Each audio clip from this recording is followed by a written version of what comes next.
President Donald Trump says his meeting in Alaska with Russian President Vladimir Putin will be a big meeting and is going to be a good meeting, but that the more important meeting is the second meeting we're having with Putin and Zelensky. In comments to reporters in the Oval Office, the president suggested he may even bring in European leaders for the second discussion after meeting with Putin. Trump said he believes that both Putin and Zelensky want to make peace. Asked if he might offer a rare earth minerals deal with Russia as part of his discussions with Putin, Trump said, "We're going to see what happens with our meeting," but he also suggested that such minerals were very unimportant. Trump also rejected the notion that the summit on U.S. soil is a win for Putin, insisting, "I don't think it's a reward." Some analysts have suggested that, simply by agreeing to meet with Putin on U.S. soil, Trump is undermining long-standing U.S. and international efforts to isolate Putin and Russia. "He's not going to mess around with me," Trump said of Putin. Are you prepared to offer Vladimir Putin access to rare minerals to incentivize him to end the war? We're going to see what happens with our meeting. We have a big meeting. It's going to be, I think, very important for Russia, and it's going to be very important for us, and important for us only that we're going to save a lot of lives. Look, we have a meeting with President Putin tomorrow. I think it's going to be a good meeting, but the more important meeting will be the second meeting that we're having. We're going to have a meeting with President Putin, President Zelensky, myself, and maybe we'll bring some of the European leaders along, maybe not. I don't know that it's going to be very important. We're going to see what happens. And I think President Putin will make peace. I think President Zelensky will make peace. We'll see if they can get along. And if they can, it'll be great. You know, I've solved 6 wars in the last 6 months, a little more than 6 months now. And I'm very proud of it. I thought the easiest one would be this one. It's actually the most difficult. Mr. President, go ahead, please. Mr. President, thank you. Do you think this summit and the incentives for peace you are putting on the table could end up rewarding Putin for his invasion of Ukraine? And what kind of signal do you think that could potentially send to other aggressors? No, I don't think it's a reward. I think that what we have is a situation that should never have started, should have never started. It didn't start under me, and for 4 years it wasn't even discussed.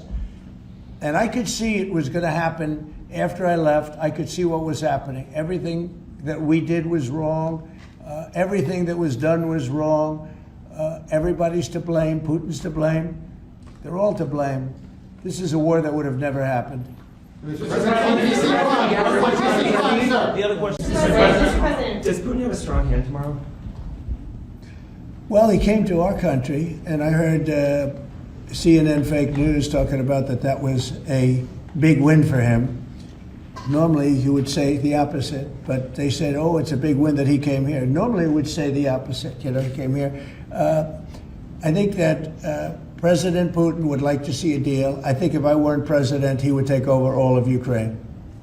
It's a war that should have never happened. If I weren't president, in my opinion, he would much rather take over all of Ukraine. But I am president, and he's not going to mess around with me. Mr.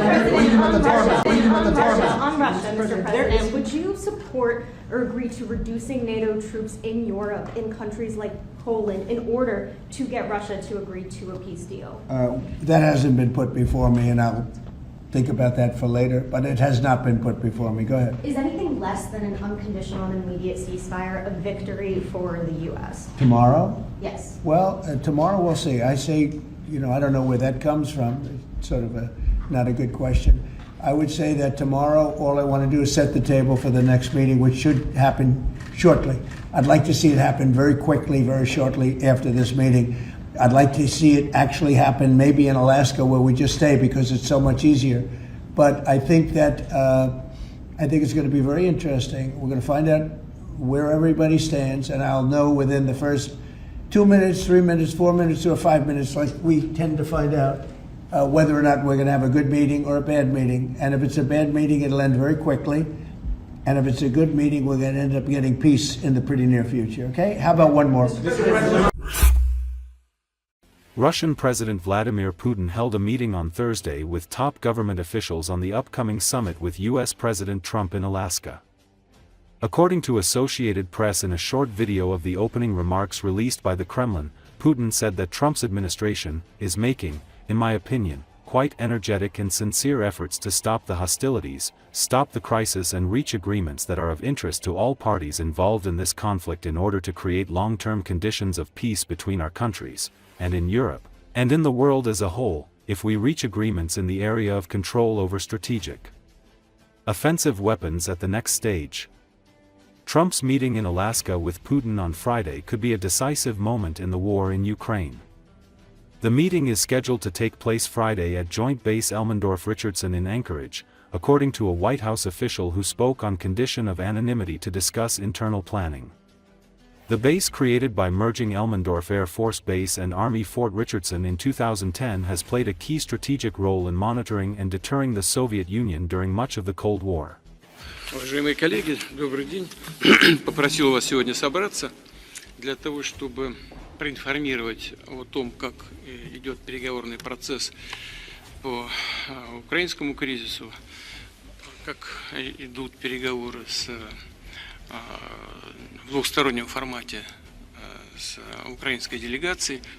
Так или иначе, многие из присутствующих знают, разумеется, в общих чертах, но я расскажу поподробнее. Это первое. И второе, рассказать о том, на каком этапе мы находимся с американской администрацией сегодняшней, которая, как всем хорошо известно, предпринимает, на мой взгляд, достаточно энергичные и искренние усилия для того, чтобы прекратить боевые действия, прекратить кризис и выйти на договоренности, представляющие интерес для всех вовлеченных в этот конфликт сторон, для того, чтобы создать долгосрочные условия мира и между нашими странами, и в Европе, да и в мире в целом, если мы к следующим этапам выйдем на договоренности в области контроля над стратегическими наступательными вооружениями.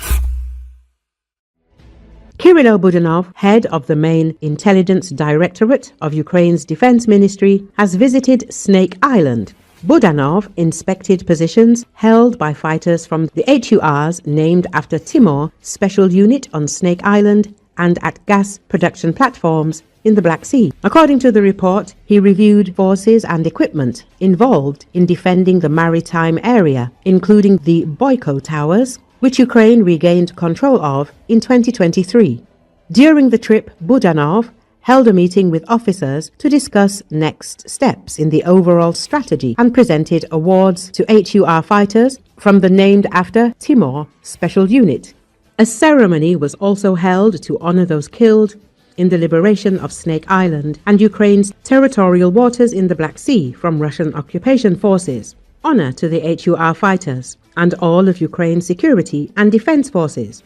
Our active fight against the aggressor at sea, on land and in the sky has proved to the entire world that a united Ukrainian nation can defeat even the strongest enemy. Whatever anyone says, Ukraine's future depends only on us. The fight continues, Budanov said. Recall Russian forces seized Snake Island on February the 24th, 2022, the first day of the full-scale invasion triggering heavy fighting. On June the 30th, 2022, Ukraine's Southern Operational Command said that after Ukrainian strikes, Russian occupation troops hastily evacuated the remnants of their garrison aboard 2 high-speed boats and abandoned Snake Island in the western Black Sea. Russia's defense ministry confirmed the withdrawal but called it a gesture of goodwill. The Pentagon rejected the Kremlin's claim, saying Ukrainian forces had successfully exerted significant pressure on Russian troops occupying the island. Forbes estimated that during strikes on Snake Island, Russia lost nearly $1 billion worth of equipment. On July the 7th, 2022, Ukraine's flag was raised over the island once again. According to the Kiev Post media outlet, the inspection highlights Kyiv's continued consolidation of control over strategic Black Sea assets and its readiness to defend them against renewed Russian aggression.